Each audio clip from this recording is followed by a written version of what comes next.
जय सदाशिव।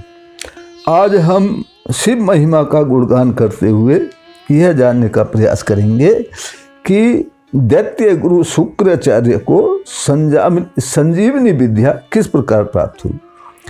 तो एक बार दैत्यों के आचार्य शुक्र को अपने शिष्यों अर्थात दानवों की पराजय देखकर बहुत दुख हुआ और उन्होंने तपस्या के बल से देवताओं को हराने की प्रतिज्ञा की।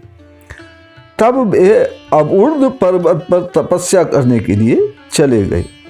वहाँ उन्होंने भूमि के भीतर एक सुरंग बनाई और उसमें प्रवेश कर शुक्रेश्वर नामक शिवलिंग की स्थापना की और प्रतिदिन श्रद्धापूर्वक भक्तिपूर्वक भगवान शंकर की पूजा अर्चना करने लगे।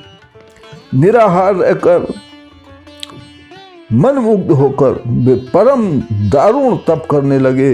इस प्रकार तप करते करते जब उनको 1000 वर्ष बीत गए तब श्री महादेव जी ने उन्हें दर्शन दिया और वे कहने लगे कि तुम्हारी आराधना से मैं बहुत संतुष्ट हूँ, जो वर मांगना चाहते हो मांगो।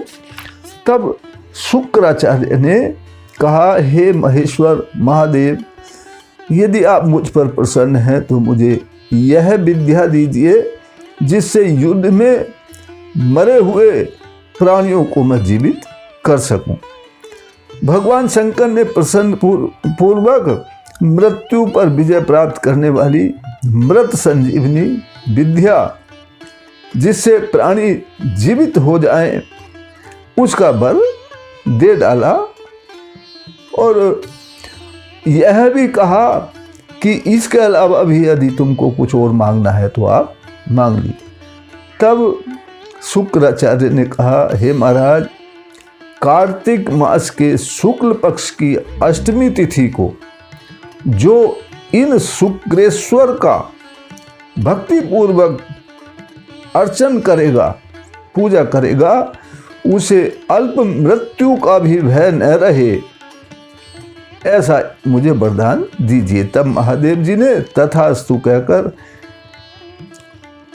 वरदान प्रदान कर दिया। वर के प्रभाव से शुक्राचार्य युद्ध में मरे हुए असंख्य दैत्यों को फिर से जीवित कर लेते थे, जिससे दैत्यों की हार जो थी वो अब विजय में बदलने लगी।